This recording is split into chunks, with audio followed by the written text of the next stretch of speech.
Donc voilà, la question c'est comment on commence et Ouais. par quoi? En fait, je pense que ce Bonjour serait bien. Lilia. Oui, c'est ça. Coucou. En fait, il faudrait que tu commences. C'est ma guest star de ma vidéo C'est moi aujourd'hui. qui la poste Oui, celle-ci. c'est sur l'autisme, donc ouais, bon, je pense que c'est D'accord. mieux que ce soit toi. Bonjour tout le monde. Salut. Anne-Charlotte, toujours autiste. Lilia, Toujours autiste aussi. hein. Hein. Voilà. Voilà. Donc on va faire les choses à deux aujourd'hui parce que c'est plus drôle. Mm. Donc Lilia Rechetniak en guest star, co-founder du cabinet Ipipine. Je sais pas si on doit le dire ou pas ça. Ouais. Je sais pas. Là, de toute façon, je risque d'avoir du mal à le couper. Au pire, on le coupera. C'est pas grave. Bon. Voilà, donc on a décidé maintenant de faire des petites vidéos à deux, des petites vidéos communautaires. Qu'on appelle des otipapotes. Voilà, ce sera des petits otipapotes de temps en temps, des petites capsules. Mm. On va essayer de s'en tenir à une longueur de vidéo tout à fait acceptable pour les gens qui travaillent, pour que vous puissiez regarder ça avec votre café discrètement quand le chef a le dos tourné. Et le but, c'est donc d'échanger sur l'autisme et de comparer, voire de confronter nos points de vue, puisque voilà, c'est pas parce qu'on est autistes toutes les deux qu'on est toujours 100% d'accord, mais on sait s'écouter et surtout on respecte le point de vue de l'autre, ça c'est important. Et il y a quand même un sujet qui nous a donné l'envie et l'impulsion de faire cette vidéo particulière, c'est que c'est un sujet sur lequel on est plus ou moins d'accord, en tout cas sur beaucoup de points. Donc voilà, il ne devrait pas y avoir de grosses batailles, mais il y a quand même un petit ping-pong de réflexion et de points de vue. Et ce sujet-là, du coup, je me propose de le présenter. Récemment, on a eu toutes les deux la connaissance de certaines personnes, chacune de son côté, qui ont parlé d'avoir guéri leur autisme. D'avoir guéri, d'être guéri aujourd'hui, de ne plus être autiste en fait.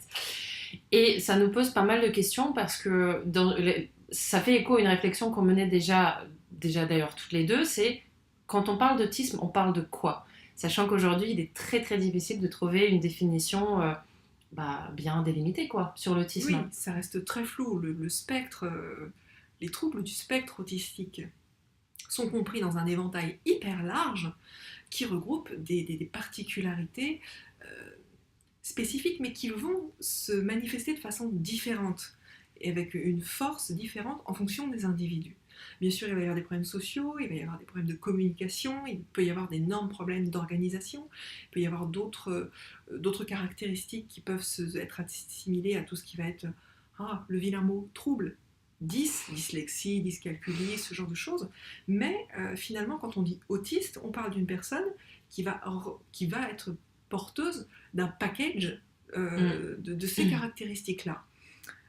Donc oui, quand on parle de guérir l'autisme, on parle de guérir quoi précisément? C'est quoi guérir? Et pour faire un petit point sémantique, parce que moi j'aime ça, il faut savoir que le terme guérir, avant le XIIIe siècle, signifiait, et là j'ai un énorme trou de mémoire, signifiait, mais moi aussi. Donc là on va le couper, hein. Trop fort. Voilà, signifiait pim. Garder, protéger. Signifiait garantir et protéger. C'est ça. Voilà, avant le XIIIe siècle, c'était ça, guérir, garantir et protéger. Donc il n'y avait pas encore cette notion de sortir d'une maladie, redevenir sain, voilà, il n'y avait pas ça. Comme si du coup on était malsain en fait. C'est ça. Et effectivement, moi je me pose la question depuis déjà très très longtemps, toujours en lien avec qu'est-ce que c'est l'autisme. Là, avec ce que tu viens de dire, j'en profite en fait. Pour moi, il y a deux choses. Enfin, il y en a plusieurs, bien évidemment, mais aujourd'hui, elle va pas durer 5 minutes la vidéo. Elle risque d'être un petit peu plus longue. Bref, donc, on parle de deux choses, voire même plusieurs. Donc, premièrement, il y a ce que nous, en tout cas les personnes autistes qui arrivent à s'exprimer et qui arrivent à communiquer sur notre façon de vivre l'autisme.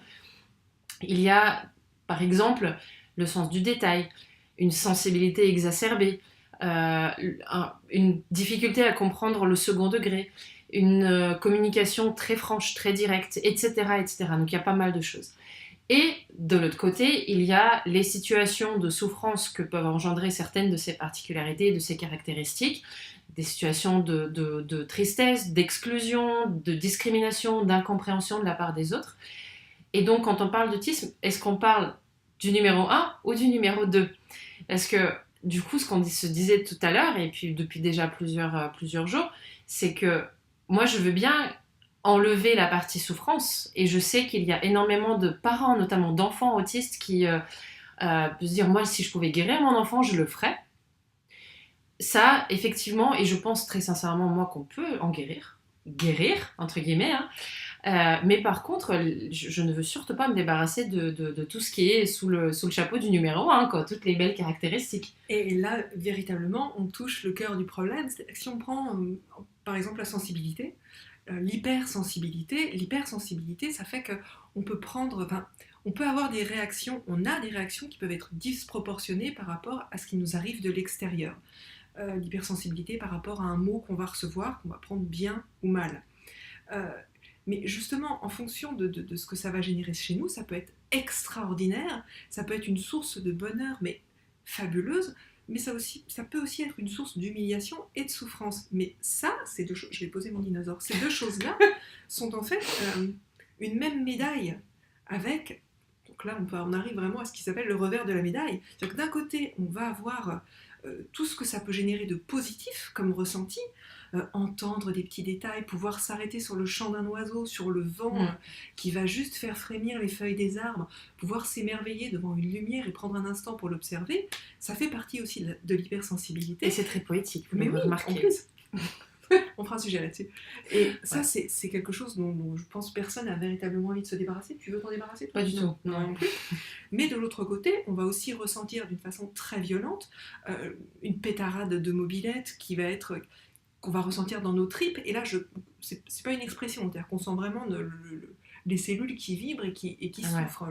Le bruit fait souffrir. Donc oui, ça j'aimerais bien m'en débarrasser, mais je suis intimement convaincue que l'un ne peut pas aller sans l'autre. Et c'est là où, et du coup ça va faire une super transition avec la prochaine vidéo qui va paraître sur mon fil à moi, cette fois-ci, où on va parler de comment est-ce qu'on peut mieux vivre tout ça. Parce que ce que je dis souvent, c'est que le fait d'être autiste, le fait d'être hypersensible, le fait d'être 10, TDAH, etc., ce n'est pas une garantie qu'on va souffrir, qu'on doit souffrir. Ce n'est pas du tout une obligation de souffrir toute sa vie de tout ça. Donc il doit y avoir des moyens, et moi je sais qu'il y en a, sans parler de guérison quelconque, pour bien vivre toutes ces choses, pour profiter de sa super grande sensibilité, pour profiter de son super sens du détail, de la super mémoire, sans pour autant, en tout cas limiter, tout en limitant, les situations où on peut en souffrir. Et je pense que c'est une façon qui, pour moi, reste encore aujourd'hui la plus saine et aussi la plus pragmatique d'aborder l'autisme, puisqu'on garde de toute façon ce qui fait partie du fonctionnement neurologique, mais on peut aussi aller au-delà de ce qui a été rajouté par-dessus et qu'on appelle souvent la souffrance. C'était chouette, hein ? Ouais, Bye à bye. très vite.